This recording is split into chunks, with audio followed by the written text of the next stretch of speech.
Hello guys, welcome back to my new video. आणि आज पुन्हा एका रेसिपीचा व्हिडिओ शेअर करते, कारण आज आमच्याकडे नाश्त्याला होता डोसा आणि चटणी. आणि इथे मी चटणी बनवत होते, तर म्हटलं चला व्हिडिओ शूट करूया आणि तुमच्यासोबत पण शेअर करूया. कारण ही चटणी ना स्पेशल आहे. आमच्याकडे एक साऊथ इंडियन हॉटेल आहे, तिथे ही चटणी मिळते आणि इतकी गर्दी असते ना तिथे ही चटणी, डोसा, इडली खायला, कारण की याची टेस्ट एकदम वेगळी असते. तर मी त्यांना एकदा विचारलं की ही चटणी तुम्ही कशी बनवतात मला सांगा. तर त्यांनी ना मला ह्याची रेसिपी शेअर केली होती. तेव्हापासून मी अशीच चटणी बनवते नेहमी, जेव्हा पण डोसा इडली आम्ही बनवतो तेव्हा. तर त्यासाठी मी एका कढईमध्ये 2 चमचे तेल घेतलं होतं आणि त्याच्यामध्ये अर्धी वाटी आपल्याला शेंगदाणे घालायचे आहेत. आणि शेंगदाणे थोडेसे परतून घेतल्यावर त्यामध्ये आपण कढीपत्ता घालणार आहोत. कढीपत्ता थोडासा जास्त घाला आणि फ्रेश असेल तर मग मस्तच टेस्ट येईल चटणीला. त्यानंतर लगेचच आपल्याला मिरच्या घालायच्या आहेत. तर इथे मी 5 ते 6 हिरव्या मिरच्या घेतल्या होत्या आणि तुम्ही तुमच्या अंदाजाने घाला, तुम्हाला जसं तिखट हवं आहे तसं. आणि मिरची घालून झाली की यामध्ये मी 1 इंच आल्याचा तुकडा घातला आहे.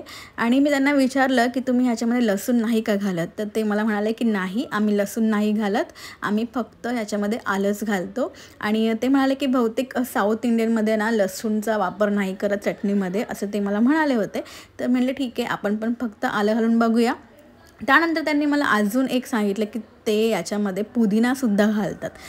तर मी म्हटलं का म्हणून, तर ते म्हणाले की पुदिन्यामुळे ना एक वेगळा फ्रेशनेस आणि असं मस्त फ्लेवर येतो. तर मी म्हटलं ठीक आहे, चला आपण पण घालून बघूया पुदिना. आणि मी पण आता दरवेळेस पुदिना याच्यामध्ये ॲड करते. खरंच पुदिनामुळे ना खूप मस्त टेस्ट येतं, एकदम फ्रेशनेस आणि फ्लेवर जबरदस्त येतो चटणीला.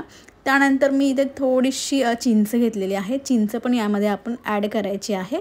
आणि हे छान परतून घ्यायचं आहे आपल्याला, जास्त पण नाही परतायचं आहे, फक्त थोडंसं हे शेंगदाणे आहेत ना क्रिस्पी होईपर्यंत आपल्याला हे परतून घ्यायचं आहे. त्यानंतर ही रोस्टेड चण्याची डाळ आहे, म्हणजे आपण भाजकी डाळ म्हणतो, तीसुद्धा आपण याच्यामध्ये घालायची आहे. ही पण अर्धी वाटी डाळ आहे, तर ती पण मी ह्याच्यामध्ये घातलेली आहे. आता हे आपल्याला छान परतून घ्यायचं आहे. आणि आता मी इथे परतते, तोपर्यंत तुम्ही चॅनलला सबस्क्राईब केलं नसेल तर सबस्क्राईब करा. सोबतच नोटिफिकेशन बेल आहे ते पण ऑन करून ठेवा, म्हणजे मी जेव्हा पण असे व्हिडिओ शेअर करत जाईल तेव्हा ते तुम्हाला लगेच कळतील. आता यामध्ये मी नारळ घेतलेला आहे, हा 1 वाटी नारळ आहे. नारळाचा म्हणजे मी किसून घेतलेला आहे, तो याच्यामध्ये घालायचा आहे. आणि याचं माप कसं आहे म्हणजे बघा, 1 वाटी मी नारळाचा किस घेतलेला आहे, तर अर्धी वाटी आपल्याला शेंगदाणे घ्यायचे आहेत आणि अर्धी वाटी तुम्हाला डाळ घालायची आहे. तुम्ही डाळीचं प्रमाण वाढवू शकता, तरी छान लागते चटणी, पण माझ्याकडे थोडीशी कमी होती डाळ. आणि शेंगदाणे मात्र तुम्ही अर्धी वाटीच घाला, शेंगदाण्याचं प्रमाण वाढवू नका. आणि आता हे नारळाचा किस घातल्यावर ना फक्त 1च मिनिट आपल्याला परतायचं आहे, जास्त नाही परतायचं आहे. 1 मिनिट परतून झालं की लगेच गॅस बंद करायचा आहे. तर इथे 1 मिनिट झालेलं आहे आणि बघा मी गॅस बंद केलेला आहे आता. आणि हे थंड झालं की आता आपण हे मिक्सरमध्ये फिरवून घेऊया. तर आता हे थंड झालेलं आहे, आपण आता वाटून घेऊया चटणी. आणि वाटताना यामध्ये आपण कोथिंबीर घालायची आहे, कोथिंबीरमुळे ना मस्त रंग येणार चटणीला. तर कोथिंबीर घाला आणि चवीनुसार मीठसुद्धा घाला आत्ताच, आणि थोडंसं पाणी घालून चटणी वाटून घ्या. तर चटणी वाटून झालेली आहे आणि रंग बघा तुम्ही चटणीला मस्त आला आहे, आपण याच्यामध्ये कोथिंबीर घातलेली त्यामुळे. आणि अशा प्रकारे चटणी वाटून घ्यायची आहे. तुम्ही ना पातळ किंवा घट्ट ठेवू शकता. आता ही आम्हाला डोशासोबत खायची होती म्हणून मी थोडीशी घट्टच ठेवली आहे, पण तुम्ही याच्यामध्ये ना अजून पाणी घालून पातळ केली ना तरीही खूप टेस्टी लागते. म्हणजे इडली वगैरे कधी केली तर इडलीवर ही चटणी टाकून दिली ना मस्त पातळ, तर 1 नंबर लागते. तर तुम्ही ही पातळसुद्धा बनवू शकता किंवा अशी घट्टसरसुद्धा बनवू शकता. आता आपण याला तडका देऊया.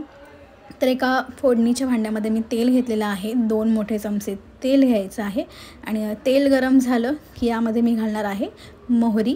आणि मोहरी तडतडली की त्यामध्ये आपण हिंग घालायचं आहे. हिंग घातल्यानंतर मस्तपैकी कढीपत्ता घालायचा आहे फ्रेशवाला. आणि त्यानंतर मी इकडे एक सुकी लाल मिरचीसुद्धा ह्याच्यामध्ये घातलेली आहे. आणि त्यानंतर मग तडका तयार झाला तर मस्त तडका आपण ह्या चटणीमध्ये घालायचा आहे. आणि रेडी आहे आपली रेस्टॉरंट स्टाईल ही डोसा चटणी किंवा इडली चटणी. आणि त्यानंतर मी आता गरमागरम डोसा बनवून आधीला नाश्ता देत होते खायला. आणि आधी इतका चिडला होता ना माझ्यावर, कारण की त्याला भरपूर लेट होत होतं आणि मी शूट करत होते म्हणून खूप उशीर लागत होता बनवायला. आणि हे डोशाचं बॅटर जे आहे ते मम्मीने मला दिलं होतं.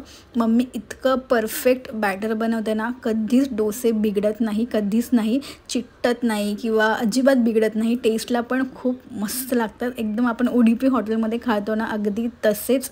आणि त्यानंतर मी बटर लावला मस्त डोशाला. तुम्ही पण बटर लावून डोसा बनवला ना, खरंच टेस्ट एक वेगळीच टेस्ट लागते आणि डोसा ना मस्त क्रिस्पी होतो एकदम, खूप छान. तर तुम्ही नक्की बटर लावून बघा तेलाच्या जागी.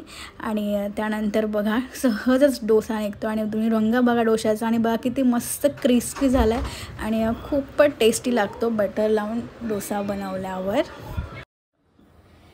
तर आता आधीला दिले आहे नाश्ता, गरम गरम डोसे आणि चटणी. तर कशी झाली चटणी? एक नंबर, मस्त, चांगली झाली ना? एकदम टेस्टी. आधीला तर खूपच आवडते. मी कधी पण अशा प्रकारची चटणी बनवते, तो आवडीने खातो आणि तुम्हाला पण आवडेल. तुम्ही पण नक्की ट्राय करा ही रेसिपी, एकदम साऊथ इंडियन स्टाईल टेस्ट लागते चटणीची. आणि अशाच प्रकारे आजचा हा व्हिडिओ आवडला असल्यास लाईक करा, शेअर करा आणि चॅनलला सबस्क्राईब करा.